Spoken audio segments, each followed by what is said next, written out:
Kwa wachambuzi wa masuala ya siasa, sheria na haki za binadamu, historia ya mataifa mara nyingi huandikwa si tu kwa matukio, bali pia kwa majina ya watu waliokutana ana kwa ana na mifumo ya madaraka ya nyakati hizo.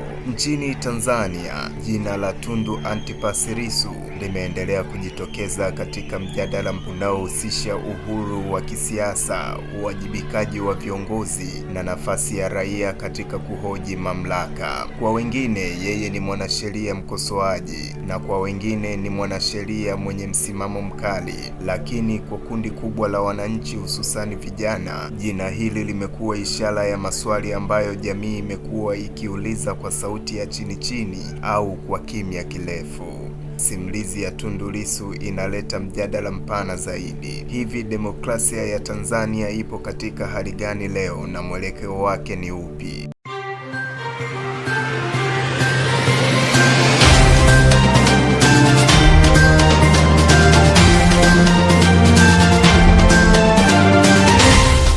Tutaombana msamaha, hatutalipizana visasi. Mimi ni mtu wa haki. You can take that to the bank. Kwa mujibu wa misingi ya kikatiba, Tanzania ni taifa linaloongozwa kwa misingi ya demokrasia na utawala wa sheria. Mfumo huu kwa nadharia unalenga kulinda haki za msingi za wananchi, ikiwemo uhuru wa kutoa maoni, kushiriki katika siasa na kuwawajibisha viongozi bila hofu. Hata hivyo, katika miaka ya hivi karibuni, wadau mbalimbali wameibua mjadala kuhusu pengo linaloonekana katika misingi hiyo ya kikatiba na utekelezaji wake katika uhalisia. Kumekuwepo na hoja kwamba mazingira ya kisiasa yamekuwa magumu kwa wale wanaochagua kukosoa au kuhoji mamlaka, hasa kwa kutumia majukwaa ya wazi. Ni katika muktadha huu ambapo simulizi ya Tundu Lissu inapopata uzito wake wa kipekee. Tundu Antipas Lissu ni mwanasheria kwa taaluma aliyebobea katika masuala ya katiba, utawala bora na haki za binadamu. Kabla ya kujulikana zaidi kupitia majukwaa ya kisiasa, alishiriki katika mijadala ya kisheria inayohusu uwazi wa serikali, mikataba ya kimkakati na matumizi ya rasilimali za taifa. Alipoingia katika siasa za uwakilishi kama mbunge wa Singida Mashariki, alijitambulisha kama kiongozi aliyekuwa tayari kuuliza maswali mazito bungeni. Maswali haya yaliyohusu uwajibikaji wa serikali, uwazi wa mikataba ya madini, matumizi ya fedha za umma na mipaka ya madaraka ya viongozi wakuu wa dola. Kwa mtazamo wa wachambuzi wengi, hapa ndipo mvutano kati ya Lissu na mfumo wa madaraka ulipoanza kujitokeza waziwazi. Moja ya masuala makuu yaliyomweka Tundu Lissu katika mjadala wa kitaifa ni msimamo wake wa muda mrefu wa kudai katiba mpya. Kwa mujibu wa hoja zake, changamoto nyingi za kisiasa nchini Tanzania haziwezi kutatuliwa kwa kubadilisha viongozi pekee, bali kwa kurejesha mfumo wa kikatiba unaosimamia mamlaka. Kwa mtazamo huo, katiba ya sasa imekuwa ikikosolewa kwa mambo mengi, na haya hapa ni baadhi: kumpa rais mamlaka makubwa kupita kiasi, kuweka uwiano mdogo katika mihimili ya dola, kutoihakikishia tume ya uchaguzi uhuru wa kweli, na kuacha mianya inayoweza kuathiri ushindani wa haki katika chaguzi. Kwa Lissu na wanaomuunga mkono, kudai katiba mpya ni kutumia haki ya msingi ya kiraia, si kuchochea uasi. Hata hivyo, hoja hii imeendelea kuwa nyeti kisiasa, hasa kwa sababu inagusa moja kwa moja muundo wa madaraka uliopo. Mwaka 2017, tukio moja liligeuza kabisa mwelekeo wa maisha ya Tundu Lissu.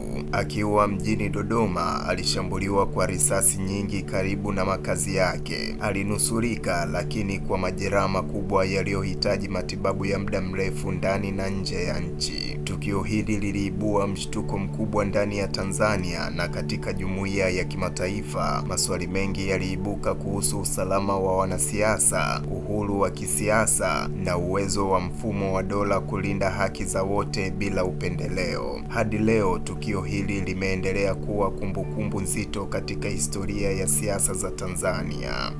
Baada ya miaka kadhaa, jina la Tundu Lissu liliendelea kuhusishwa na migogoro ya kisiasa na kisheria.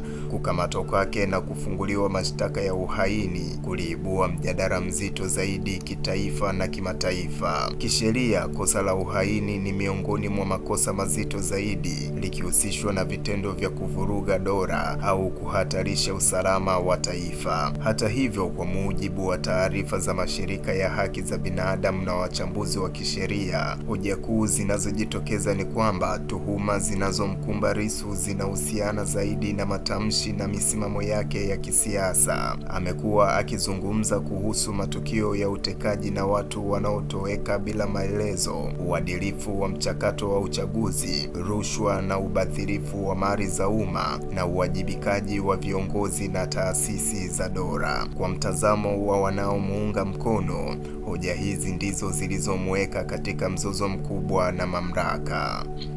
Mwenendo wa matukio haya haukubaki kuwa mjadala wa ndani pekee. Vyombo vya kimataifa na vyombo vya Afrika Mashariki pamoja na mashirika ya haki za binadamu vimekuwa vikifuatilia kwa karibu hali ya kisiasa nchini Tanzania. Ripoti kadhaa zimeeleza wasiwasi juu ya matumizi ya sheria za jinai katika kudhibiti maoni ya kisiasa na athari zake kwa mustakabali wa demokrasia. Tofauti ya mitazamo kati ya simulizi rasmi za ndani na tathmini za nje imeendelea kuibua maswali mapya kuhusu mwelekeo wa kisiasa wa taifa hilo.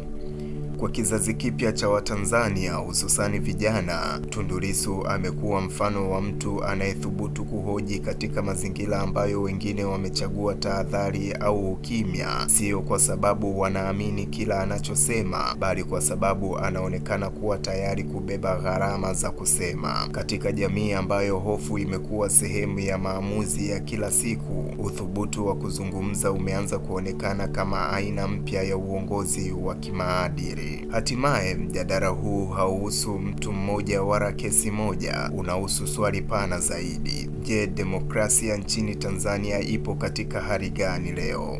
Kwa wadau wengi, hali ya sasa imeibua wasiwasi kuhusu afya ya demokrasia, hasa pale uhuru wa kuzungumza, kuhoji na kushiriki siasa unapoonekana kuwa na mipaka isiyoeleweka wazi. Historia inaonyesha kuwa demokrasia haipotei kwa tukio moja kubwa, bali hudhoofika taratibu kupitia hofu, ukimya na kuzoea hali zisizopaswa kuzoeleka. Hatma ya demokrasia nchini Tanzania basi haitegemei jina la Tundu Lissu pekee, itategemea uwezo wa jamii kulinda misingi ya uwazi, uwajibikaji na haki ya kuuliza maswali bila hofu. Na katika muktadha huo, simulizi ya Tundu Antipas Lissu inabaki kuwa kioo kinachoakisi mjadala mpana wa taifa zima. Na kabla hatujamaliza, tujiulize swali hili: je, ni ipi hatima ya Tundu Antipas Lissu kufuatana na mashtaka anayokabiliwa nayo? Je, atafanikiwa kujitetea na kunasuka? Mimi ni